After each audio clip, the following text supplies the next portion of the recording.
కలుస్తూ ప్రెగ్నెంట్ కాకుండా టాబ్లెట్స్ ఏసుకుంటూ ఉంటారు. సో, మీ దగ్గరకొచ్చిన పేషెంట్స్‌లలో ఇది కూడా పెద్ద మైనస్‌గానే ఉంటుందా? అవును. ఇది కూడా పెద్ద ప్రాబ్లమ్ ఉంటుంది. అంటే హ్మ్. కొంతమంది ఫస్ట్ థింగ్ ఏంటంటే ఫెర్టిలిటీ అనేది చాలా ఎమోషనల్ జర్నీ యాహ్! అనమాట.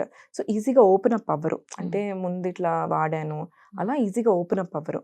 సో, మాకు అంటే జనరల్లీ ఆబ్స్టెటిక్స్‌లా కాకుండా దీంట్లో మాకేంటంటే ప్రతి పేషెంట్‌కి టైమ్ స్పెండ్ చేయాలి. ఓకే. వాళ్ళతో కూర్చొని మాట్లాడి వాళ్ళ పాస్ట్‌లో ఏమైంది?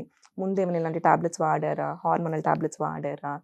వాళ్ళంతా ఓపెన్ అప్ అయ్యేలా మనం ఆ కంఫర్ట్ ఇచ్చి వాళ్ళకి ఆ ధైర్యం ఇస్తే వాళ్ళు హ్మ్. చెప్తే దాని ప్రకారం మేము ట్రీట్మెంట్ చేస్తాం అనమాట.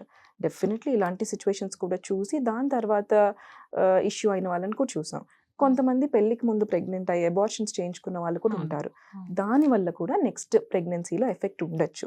ఓకే. ఆ అబార్షన్ చేయించుకోవడం వల్ల ఏమైనా సర్జికల్లీ చేయించుకుంటే డీఎన్సీ హ్మ్. అంటారు దాన్ని. సో, అలా చేయించుకున్నప్పుడు ఫ్యూచర్‌లో మనకి పొర పెరగకపోవడం, పొరలో ఏమైనా ఎదెషన్స్ రావడం, ఇన్ఫెక్షన్స్ రావడం అలాంటివుంటాయి. సో, ఇది అంటే మాకు మెయిన్‌లీ ఆహ్, ఆబ్స్టెట్రిక్స్‌లో అంటే చేసే వాళ్ళందరూ మనకి బానే అంటే దాంట్లో మనం పేషెంట్ చూసామా, బేబీ హ్మ్. బావుందా అలా ఉంటుంది. ఫెర్టిలిటీలో ఏంటంటే చాలా ఎమోషనల్ జర్నీ అనమాట. మనం కూర్చొని హ్మ్. వాళ్ళతో మాట్లాడి, యాహ్! వాళ్ళకున్న ప్రాబ్లమ్స్ అన్నీ తెలుసుకోవాలి. పాస్ట్‌లో ఏమైనా ఇలాంటివి అయ్యాయా? హ్మ్. ముందేమైనా పెళ్ళికి ముందేమైనా అబార్షన్స్ అయ్యాయా? హస్బెండ్ ముందు చెప్పుకోలేకపోతారు. సో, అందుకే ఓకే. ఫస్ట్ వాళ్ళతో ఒకసారి మాట్లాడి, దాని తర్వాత హస్బెండ్‌ని పిలిచి ఇద్దరు కలిసి మాట్లాడి, అప్పుడు చూసుకుంటే మనకి క్లియర్‌గా ప్రాబ్లమ్ అర్థమవుతుంది. దాని ప్రకారం మేము ట్రీట్మెంట్ చేయగలుగుతాం అనమాట. ఓకే. ఇప్పుడు మామూలుగా ఎగ్ ఫ్రీజ్ గురించి మనం మాట్లాడుకుంటే అంటే ఎలా అంటే అది పెళ్ళైన వాళ్ళు మాత్రమే చేయించుకుంటారా మీ దగ్గర? మీరు చాలా మందిని చూసింటారు కాబట్టి. ఎలాంటి వాళ్ళొచ్చి మీ దగ్గర ఈ ఎగ్ ఫ్రీజ్ చేయించుకుంటారు? యాహ్!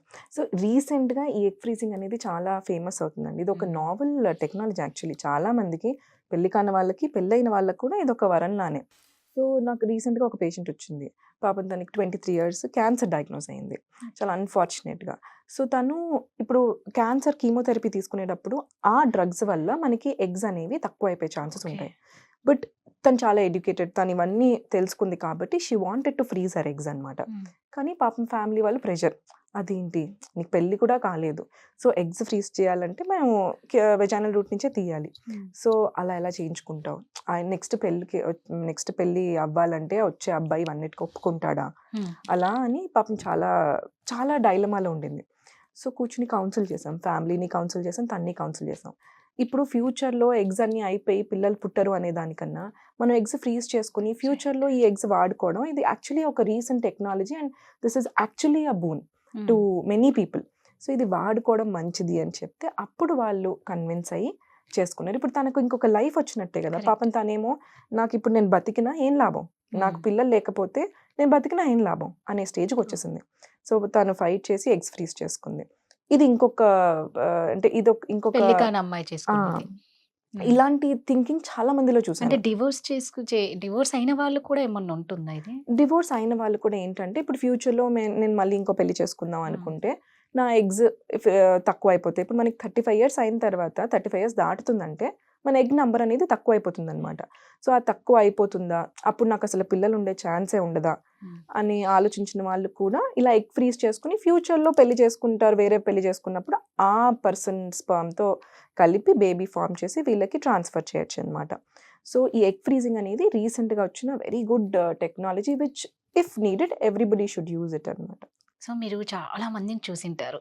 హ్మ్. రకరకాల పేషెంట్స్‌ని చాలా ఎమోషనల్‌గా మీరు ఫీల్ అవుతారు. ఇందాక మీరు ఒక ఎమోషనల్ అన్నారు కదా!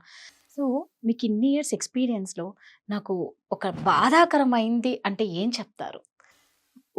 అంటే మాకు బేసికల్లీ యెస్. ఇది దీంట్లోనే ఎమోషనలే. చాలా ఎమోషనల్‌గా హ్మ్. ఉంటుంది కాబట్టి ఆహ్, రోజు ఏదో ఒకటి అలా చూస్తాం. ఒక్కటి మాత్రం చాలా హార్ట్ టచింగ్ అనిపించిందండి. హ్మ్. ఒక పేషెంట్ యాక్చువల్లీ వాళ్ళు అంటే హస్బెండ్ మంచి జాబ్ చేస్తాడు. మంచిగా సంపాదిస్తాడు. వాళ్ళ హ్మ్. వాళ్ళ ఫాదర్ చనిపోయాడనమాట. ఒక ఆర్మీలో పనిచేస్తూ పాపం ఇండియన్ ఆర్మీలో పనిచేస్తూ చనిపోయారు. హ్మ్. చనిపోతే తనకి కొంచెం పెన్షన్ అవి వాళ్ళ దగ్గర నుంచి వచ్చేవేమో ఉంటాయి కదా! అదొక్కటే ఉంది. వాళ్ళ మదర్ పని చేయరు. అంత ఎడ్యుకేటెడ్ కూడా కాదు. ఇప్పుడు వాళ్ళ కూతురు housewife. Hmm. So, IVF treatment చేయించుకోవాల్సొచ్చింది. వచ్చిన దానికి వాళ్ళ హస్బెండ్ ట్రీట్మెంట్‌కి ఖర్చు పెట్టనన్నాడు. తన దగ్గర బానే సంపాదిస్తున్నాడు. అంటే తన దగ్గర లేదని కాదు. హ్మ్. బానే సంపాదిస్తున్నాడు. కానీ పెట్టనన్నాడు. అంటే ఫస్ట్ డెలివరీ భార్య వాళ్ళ అమ్మ వాళ్ళే పెట్టాలి. అంతే. ఫస్ట్ హ్మ్. డెలివరీతో పాటు ఫస్ట్ డెలివరీకయ్యే ట్రీట్మెంట్ కూడా ట్రీట్మెంట్. హ్మ్. ఆ ఖర్చు హ్మ్. అంతా అమ్మ వాళ్ళే పెట్టారు. పాపం తనకి ఏమో ఇద్దరు అమ్మాయిలు, నేను నెక్స్ట్ ఇంకో అమ్మాయికి పెళ్లి కూడా చేయాలి, తినకి పెట్టుకోవాలి, నాకేమో ఏం చేయాలి, ఒక్కటే ఇల్లు ఉంది, ఆ ఇల్లు అమ్మేసి ఇంకా నా గోల్డ్ అంతా అమ్మేసి నేను ఇద్దరిని సెటిల్ చేయాలి అనే ఒక దీంట్లోకి వచ్చేసింది. అది నాకు అంటే చాలా, ఇప్పుడు పిల్లలు అనేది ఇద్దరిది ఫస్ట్ థింగ్. ఇప్పుడు పిల్లలు పుట్టాక వాళ్ళ అమ్మకి ఇచ్చేస్తారా? ఇవ్వరు కదా, వీళ్ళిద్దరే.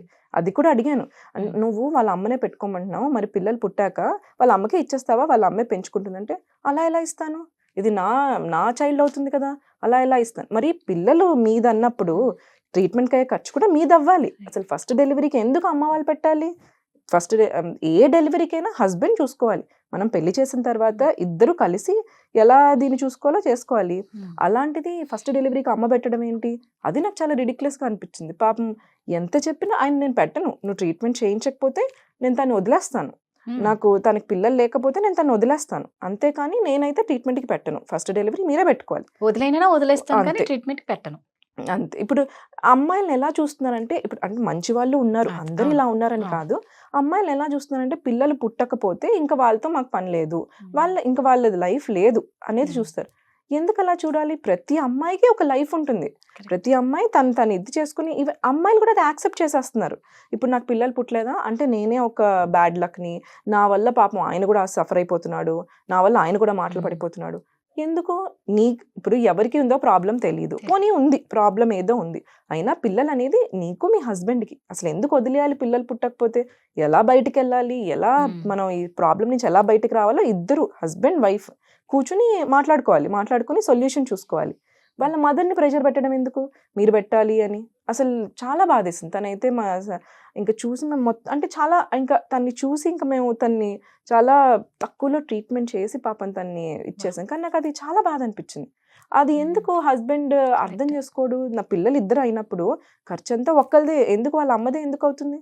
ఫస్ట్ డెలివరీకి కూడా ఖర్చు అసలు అమ్మ వాళ్ళ సైడ్ పెట్టాల్సిందే లేదు, ఎవరు పెట్టకూడదు, వాళ్ళిద్దరే చూసుకోవాలి. పిల్లలు పుట్టాక వాళ్ళ స్కూల్ ఫీజు అన్నీ కూడా వీళ్ళు అడుగుతారా? లేదు కదా. పిల్లలు పుట్టాక ఈ పిల్లల్ని వాళ్ళకి ఇస్తారా? ఇవ్వరు కదా, వాళ్ళే చూసుకుంటారు, నా పిల్లలు నా ఇది అనుకుంటూ. అలాంటప్పుడు అది అసలు చాలా బాధ అనిపించింది. అండ్ అమ్మాయిలు కూడా they should stand up to them selves. ఎందుకు పెట్టాలి, మా అమ్మ ఎందుకు పెట్టాలి, నువ్వు పెట్టాలి కదా, మా అమ్మ ఎందుకు పెట్టాలి అని అడగాలి. వాళ్ళు కూడా యాక్సెప్ట్ చేసేస్తున్నారు, అవునవును ఫస్ట్ డెలివరీ మా అమ్మ వాళ్ళే పెట్టాలి. అది చాలా బాధ అనిపించిందండి నిజంగా. ఈ ఇన్సిడెంట్ అనేది నాకు చాలా చాలా షేక్ అయిపోయింది దీంతో, అసలు వాళ్ళ సిచ్యువేషన్ చూసి. అందుకే ఇప్పుడు ఇద్దరు కలిసి పిల్లల్ని కంటున్నప్పుడు వాళ్ళిద్దరే రెస్పాన్సిబిలిటీ తీసుకోవాలి దేనికైనా.